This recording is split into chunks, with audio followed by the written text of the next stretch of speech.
From 2003 to 2019, the Walloon Public Service of Belgium, together with various nature conservation associations, has been engaged in a vast European programme for restoring peat bogs and their associated environments in the highlands of the Ardennes.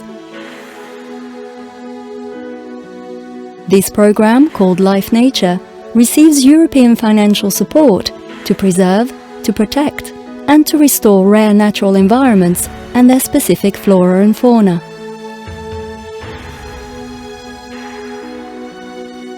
In Wallonia, after 16 years of work on 6 life projects, 6,300 hectares of natural habitat have benefited from major restoration activities, which represents 40% of the officially protected sites in Wallonia and an overall investment in works of more than 20 million euros.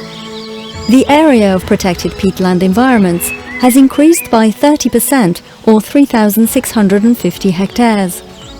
The experience and techniques acquired by the local actors in the Walloon region have promoted and maintained local employment, and thus these local actors guarantee the continued protection, restoration and the management of these habitats beyond the duration of these European projects. All these new habitats are part of an extensive network called the Natura 2000 network, covering the whole of Europe. The challenge of the LIFE projects is to improve the connections between the different habitats of the Natura 2000 network in the Ardennes. In the Walloon region along the Ardennes ridges, 6 LIFE projects for restoring peatlands were created between the German border in the northeast of the Ardennes and the French border in the southwest. Each project contributes to the creation of dispersal passages for flora and fauna and allows the creation of an almost continuous ecological grid throughout the Ardennes. Located primarily on the Ardennes Ridge, these projects are environmentally crucial. All of these high-altitude peatlands contribute to storage and filtration of the watersheds, often captured as drinking water. The improved accumulation and retention of water after the restoration of these environments goes hand in hand with an increase in biodiversity for both animals and plant species. The restoration work that you are going to discover aims to recover the habitats that covered the Ardennes in the middle of the 19th century before the systematic drainage of peaty soils followed by plantations of spruce trees. So one of the major concerns in the 6 projects was to open landscapes by deforesting the spruce trees planted on inadequate soils. During the 6 projects, more than 2,500 hectares of spruce were removed, allowing the recreation of links between the moors and the existing peat bogs. This has created true passages, and large migratory birds, such as the common crane, use them willingly. Moreover, since the beginning of the projects, the cranes resting in the restored areas are much more numerous.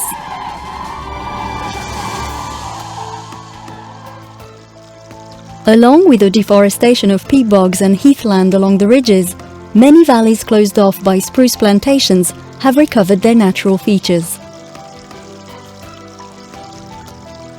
The mosaic of natural habitats that is gradually being reformed contributes to the richness of these humid valley environments. In certain valleys, removing some coniferous trees between the hardwoods was enough to restore a natural state.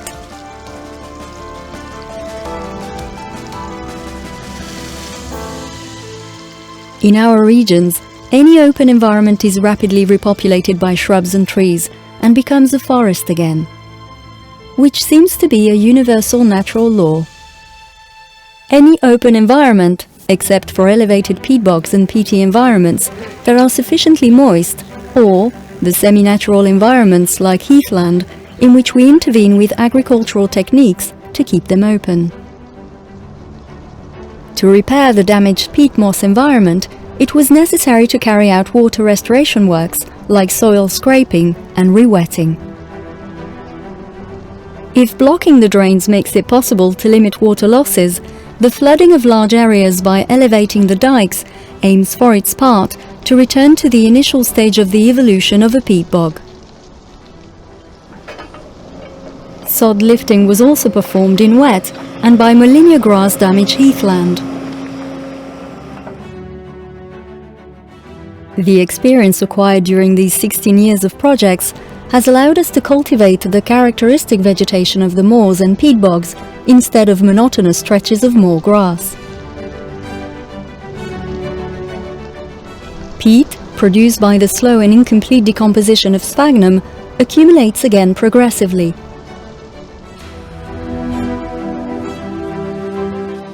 The dry or wet moors can very quickly be populated by birches. This can be advantageous when a mosaic of habitats is being prepared. Waterlogged peat bogs and some moors will remain open, alternating with deciduous forests.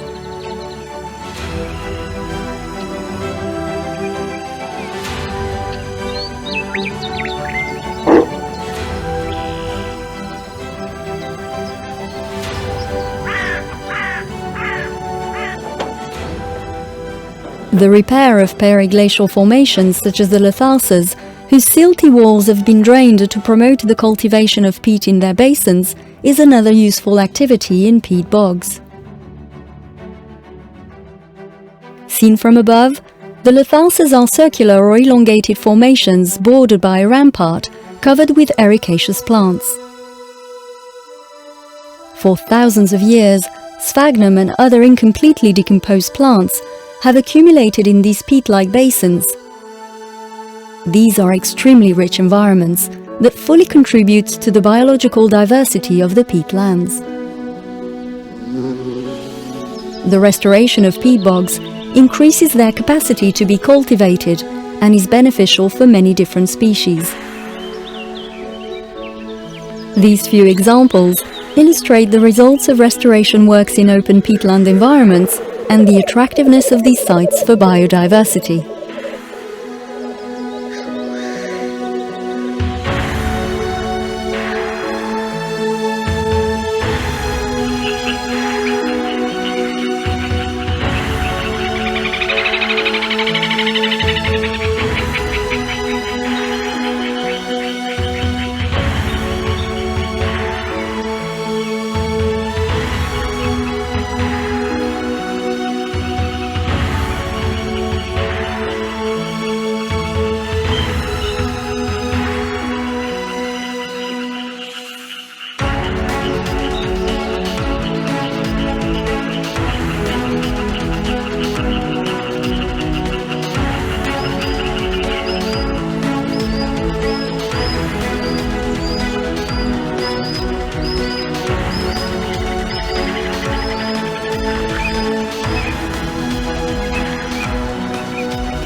In addition to restoration work on old peatlands, many water retention systems have been established in clear cuttings of spruce trees on wet or peaty soils. Drains were created in order to plant these waterlogged fields, and at the same time, the creation of ponds and mardels made hundreds of hectares attractive on the Ardennes ridges.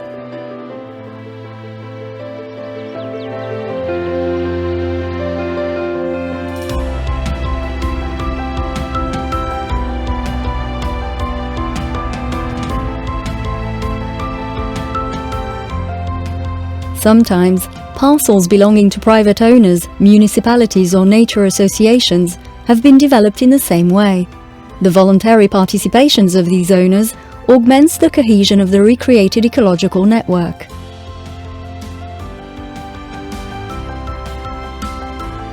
In addition, the projects have been able to purchase private plots. These lands will become nature reserves, properties of the Walloon region, or in some cases of nature associations, and then managed by themselves.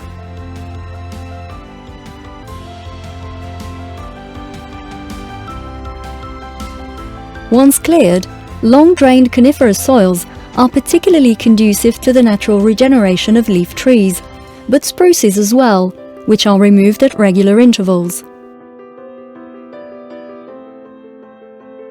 Pioneer species such as birch, willow, mountain ash and aspen settle in quickly. In many cases, this natural development of hardwoods has helped recreate natural clear forests. Locally, indigenous leaf species have been planted to accelerate the return of the diversified forest.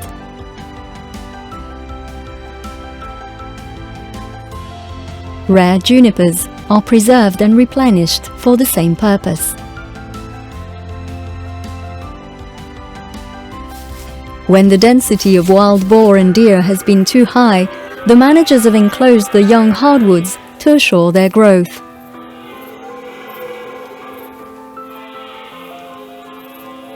Some old beechwoods have been protected from these herbivores to facilitate natural regeneration and biodiversity.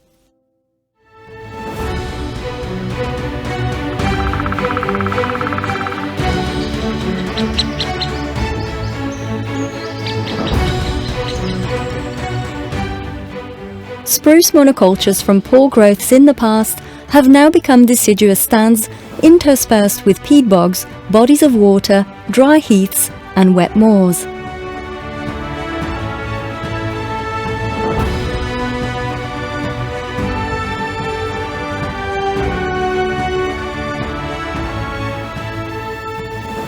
In the spring, these environments resound with the songs of countless birds, like the cuckoo before it returns to Africa.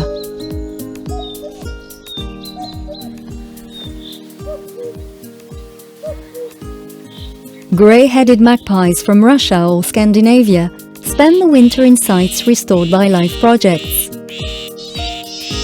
Others nest there frequently as long as they find perches, large open areas with groves of tall trees.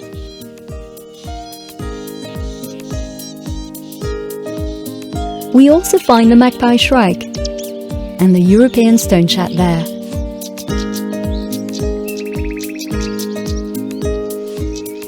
These magnificent open landscapes, rich in animal and plant species, are also attractive to nature lovers.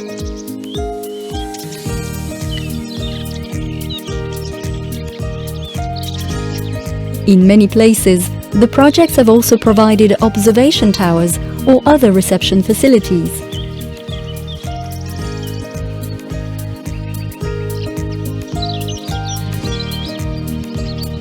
In addition to peatland environments, LIFE projects are conducted in valley grasslands. Some plots that are too wet or too poor have been abandoned for years.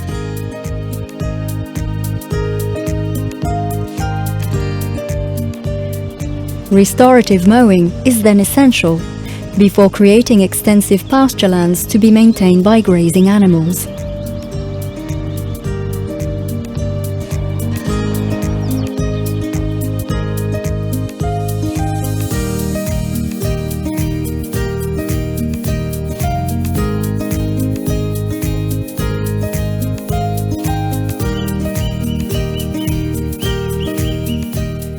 Sheep, cows and horses are used to selectively maintain the vegetation. The choice is made for hardy breeds, adapted to the harsh climatic conditions of the Ardennes and used to poor environments and similar climates.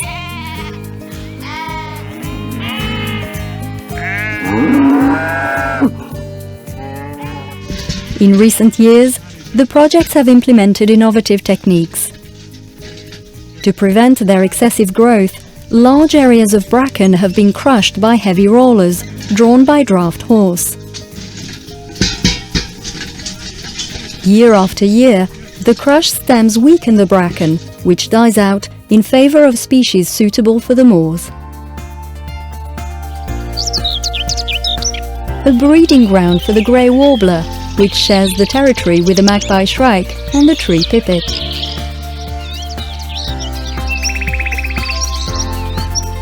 Small modern crawler mowers have been tested for rejuvenating aging bog bilberries and heather areas. These techniques are expensive, but will only be applied occasionally, every 15 to 20 years. After 16 years of experience in the 6 projects, the thousands of hours of work have succeeded in improving the biodiversity of heathland, peat bogs, natural leaf forests and wet valleys on the Ardennes ridges. These techniques have been applied in both the core and in more marginal peat bog areas to form a grid of natural habitats from the German border to the French border. At the end of 2019, the last of the 6 European Life peatland restoration projects was completed, and it is now up to the Public Service of Wallonia and various nature protection associations to take over the management and ensure the sustainability of the restored sites. Life beyond the Life projects. By protecting the moors and peat bogs, the Walloon region and its partners are increasing the surface area of various habitats covered by Natura 2000 and improving their state of conservation, promoting the development and even the regeneration of species characteristic of these habitats while interconnecting them, and enabling, in the long run, restored peatlands to regain their ability to absorb CO2. Finally, this dynamic generated by the Life projects makes it possible to reconnect people with nature, whether they are farmers, private or public owners, entrepreneurs, technicians specializing in environmental management, or simply nature lovers. All will benefit from this biodiversity in the Ardennes.